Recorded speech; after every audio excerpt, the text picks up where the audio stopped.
नमस्कार, कैसे हैं आप लोग। मैं हूं धनंजय सिंह और आज मैं बात करूंगा best war movies of all time की। उम्मीद है आपको ये लिस्ट पसंद आएगी।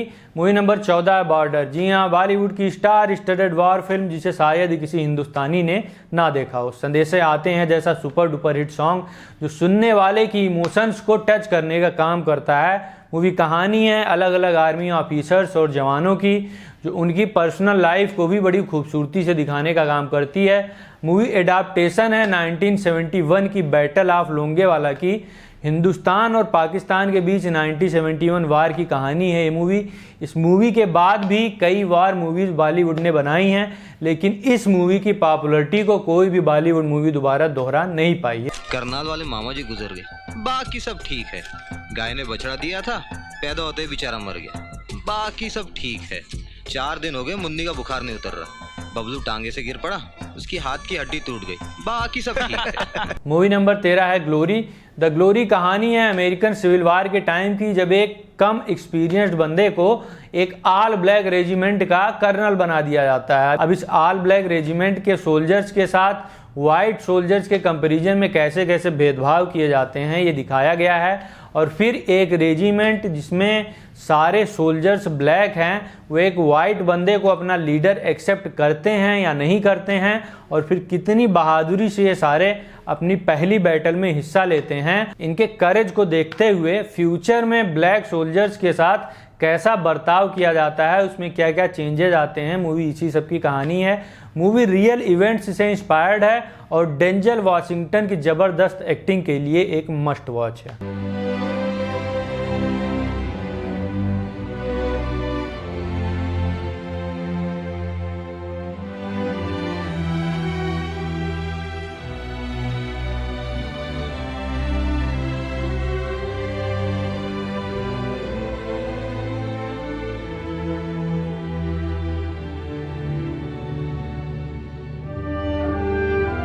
मूवी नंबर 12 है एनिमी एट द गेट्स। एक रशियन स्नाइपर है जो कि काफ़ी फेमस हो जाता है बहुत सारे नाजीज को स्टालिनग्रेड की बैटल में मारने के लिए, और इसी बैटल के दौरान इसकी मुलाकात कमिश्नर डैनिलोव से भी होती है।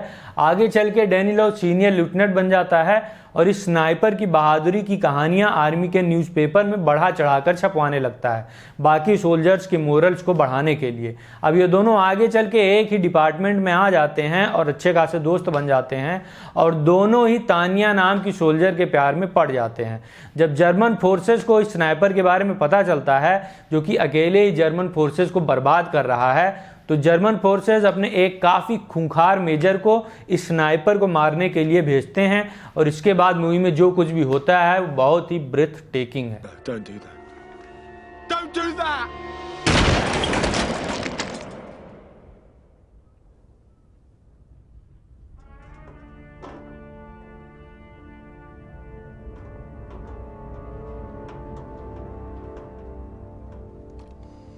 मूवी नंबर 11 है ब्रेव हार्ट, जो कि कहानी है स्कॉटिश पैट्रियट विलियम वेलेस की। जब इंग्लैंड के कुछ सोल्जर्स विलियम की वाइफ को पब्लिकली विलियम की शादी के दूसरे दिन ही एग्जीक्यूट कर देते हैं, तो विलियम वेलेस अपने क्लैन के साथ इंग्लैंड के किंग एडवर्ड फर्स्ट के खिलाफ युद्ध छेड़ देता है, और जैसे जैसे इंग्लिश सोल्जर्स के खिलाफ विलियम वेलेस जीतता चला जाता है और भी लोग इसकी आर्मी को ज्वाइन करते चले जाते हैं। इंग्लैंड के किंग के लिए विलियम एक बहुत बड़ी मुसीबत बन चुका होता है जो कि स्कॉटलैंड को फ्री कराना चाहता है। कैसे विलियम के साथ लोग जुड़ते चले जाते हैं और फिर मूवी में आगे क्या होता है ये जानने के लिए आपको ये मूवी देखनी पड़ेगी। मूवी में मेल गिब्सन ने बहुत ही गजब की परफॉर्मेंस दी है। तुम्हारे लिए अगर मैं अपनी गर्दन कटाऊं तो मुझे अंग्रेजों को मारने का मौका दोगे? तुम्हारा दिमाग तो ठिकाने पर है जो तुम ऊपर वाले से बात कर रहे हो। अपने बराबर का ढूंढने के लिए आयरिश आदमी को मालिक से ही बात करनी पड़ती है ना मालिक? मालिक कहता है कि बात को पलटिए मत, बस साले सवाल का जवाब दे दो। ज़बान संभाल के। पागल Irish.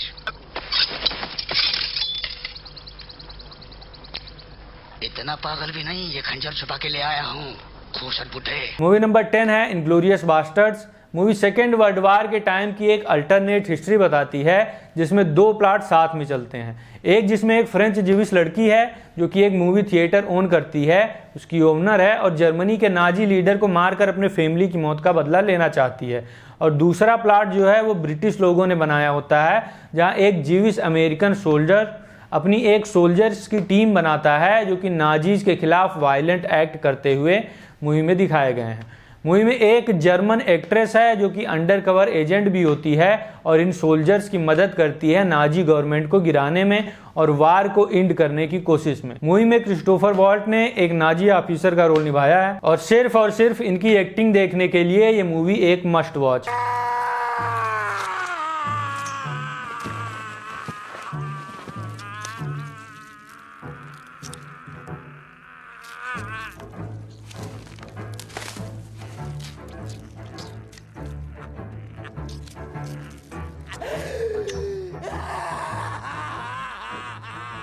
You know something, you rich?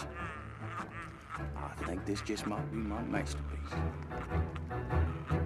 Movie number 9 है Black Hawk Down. Captain Mike Steele लगभग 100 यूएस आर्मी रेंजर्स की टीम के साथ सोमालिया में मोगाडिशु के कैपिटल सिटी में जाते हैं सोमाली वारलॉर्ड के 2 लिeutenants को पकड़ने के लिए। इस ऑपरेशन में ब्लैक हॉक डाउन नाम के हेलीकॉप्टर्स यूज किए जाते हैं सोल्जर्स को ग्राउंड तक पहुंचाने के लिए।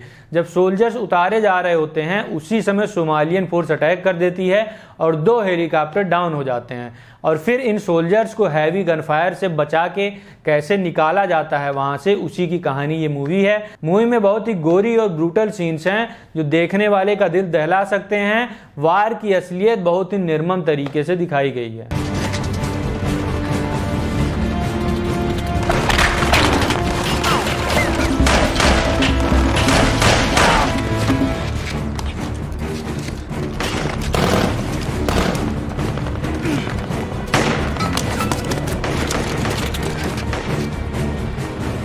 I got your position, I got the target. We're inbound hot.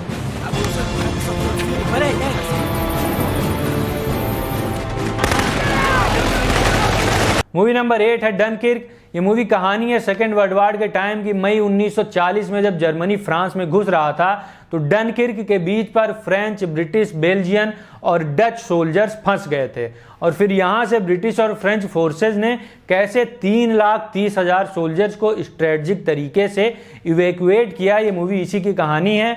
यहाँ पर ये सैनिक चारों तरफ से जर्मन फोर्सेज से घिर चुके थे और जर्मन्स का अटैक उस पूरे समय जारी था जब इन लोगों को रेस्क्यू किया जा रहा था। जर्मन फोर्सेज का अटैक उस समय भी जारी था जब इन सोल्जर्स का इवैक्यूएशन चल रहा था, जिसमें बहुत सारे सोल्जर्स मारे भी गए।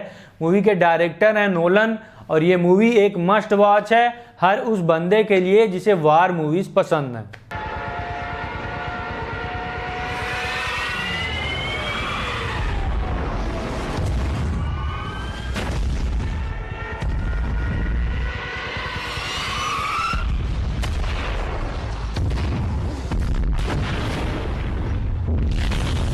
मूवी नंबर 7 है द हर्ट लॉकर।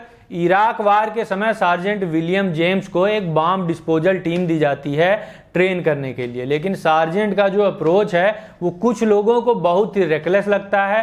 कहने का मतलब सावधानी बहुत ही कम रखी जाती है सार्जेंट के द्वारा, जिसके दुष्परिणाम हो सकते हैं। अब इस वजह से सार्जेंट और इनके सबऑर्डिनेट्स के बीच में काफ़ी कॉन्फ्लिक्ट्स क्रिएट हो जाते हैं। अब ये जो सार्जेंट है ये बहुत ही हार्डकोर रिस्क टेकर है और इसका एटीट्यूड ऐसा है जैसे कि ये वार के लिए ही जीता है, लेकिन इस बात को भी डिनाई नहीं किया जा सकता कि ये सार्जेंट एक बहुत ही मजा हुआ बम डिफ्यूजर भी है। अब इन सब वजहों से जो कॉन्फ्लिक्ट क्रिएट होता है उसी की कहानी ये मूवी है और हर किसी के लिए ये मूवी एक मस्ट वॉच भी है। Kill that fucking asshole. Son of a bitch.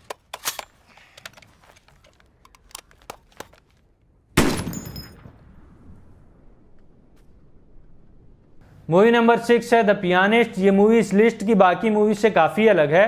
ये कहानी है एक पोलिश जिविश म्यूजिशियन के सर्वाइवल की सेकेंड वर्ल्ड वार के समय। जैसे जैसे वार बढ़ती जाती है पोलैंड की राजधानी वॉर्सा भी बदलती चली जाती है। इस म्यूजिशियन को वॉर्सा में बनाए गए घेटों में रखा जाता है। कुछ टाइम बाद ऑपरेशन रीनहार्ड के दौरान ये अपने फैमिली से अलग हो जाता है और इसके बाद जब तक कॉन्सेंट्रेशन कैंप्स के प्रिजनर्स को रिलीज नहीं किया जाता है, मतलब जब तक वार एंड नहीं होती है, ये पियानिस्ट वारसा के खंडहरों में छुप छुप के कैसे दिन बिताता है, यही इस मूवी में दिखाया गया है। ये मूवी हर किसी के लिए एक मस्ट वॉच है।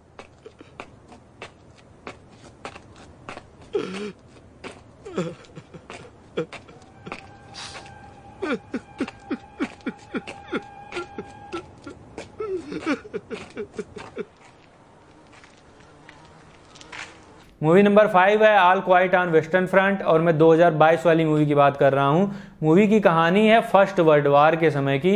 ये सेम नाम के नावल पर बेस्ड है, जिसे एक जर्मन वर्ल्ड वार 1 के वेटरन ने लिखा है। नावल जर्मन सोल्जर्स के एक्सट्रीम मेंटल और फिजिकल ट्रामा को बहुत अच्छे से दर्शाती है। मूवी में पाल नाम का बंदा है जो कि अपने दोस्तों के साथ जैसे ही वार स्टार्ट होती है एनलिस्ट करता है अपने फादरलैंड जर्मनी को सर्व करने के लिए, और जैसे ही पहली बार बैटलफील्ड में पहुंचता है उसे वार की असलियत दिखाई देती है। इसी बंदे की अलग अलग बैटलफील्ड्स में लड़ाइयाँ इस मूवी में दिखाई गई हैं। मूवी की सिनेमेटोग्राफी बहुत ही ज़बरदस्त है, बहुत ही मार्मिक चित्रण वार का इस मूवी में किया गया है, और इसलिए ये मूवी एक मस्ट वॉच है।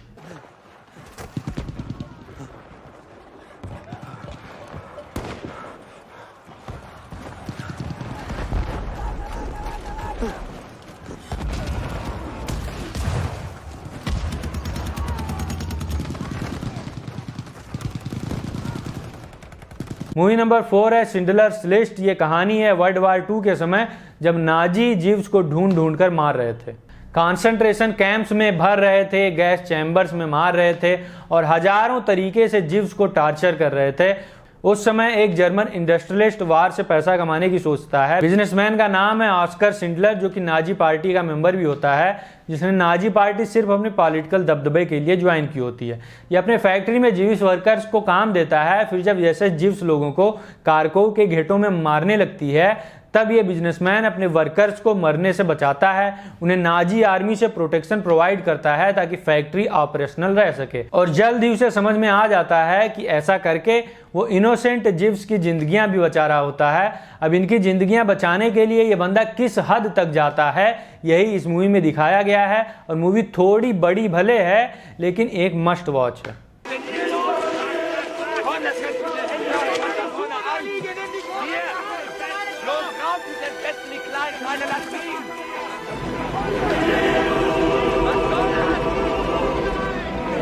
मूवी नंबर 3 है लाइफ इज ब्यूटीफुल।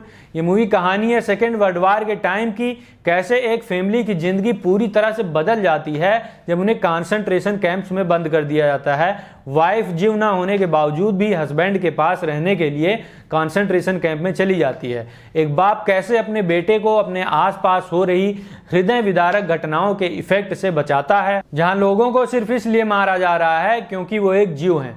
ये बाप अपने बेटे को बताता है कि हम प्रिजनर्स नहीं हैं, बल्कि हम एक गेम खेल रहे हैं, और इस गेम को जो जीतेगा उसे इनाम में एक टैंक मिलेगा अंत में जाके।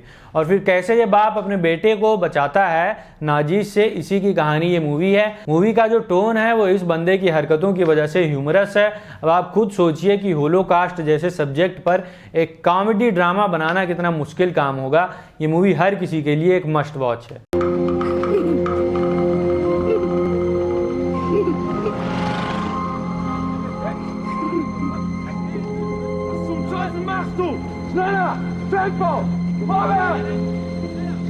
मूवी नंबर 2 है द डियर हंटर। ये मूवी वियतनाम वार के ऊपर बनाई गई है। वैसे तो ये मूवी काफ़ी पुरानी है, लेकिन इस मूवी को देखते हुए आपको ये बिल्कुल भी फील नहीं होगा कि आप एक इतनी पुरानी मूवी देख रहे हैं। मूवी में क्रिस्टोफर वॉकेन ने गजब की एक्टिंग की है। 3 दोस्त जब वियतनाम वार पर जाते हैं और वार जब खत्म हो जाती है तो हर किसी पर उसका कैसा इफेक्ट होता है। वार खत्म होने के बाद भी इनकी जिंदगियों को ये वार हांट करती रहती है। ये सब बहुत अच्छे से इस मूवी में दिखाया गया है, और इसलिए ये मूवी एक मस्ट वॉच है।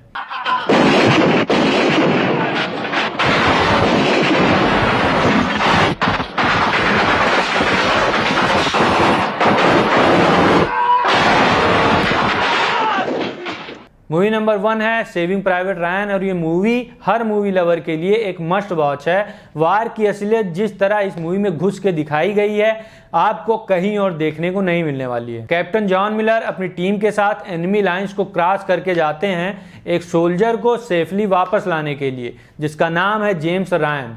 जेम्स रायन के 3 भाई इस वार में पहले ही शहीद हो गए हैं, इसीलिए आर्मी में ऊपर से ऑर्डर आया है कि जेम्स रायन को कुछ भी करके बचाना है।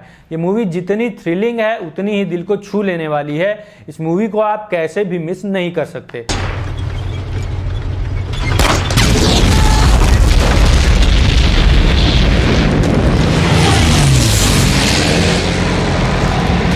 तो ये थी लिस्ट 14 बेस्ट वॉर मूवीज़ की।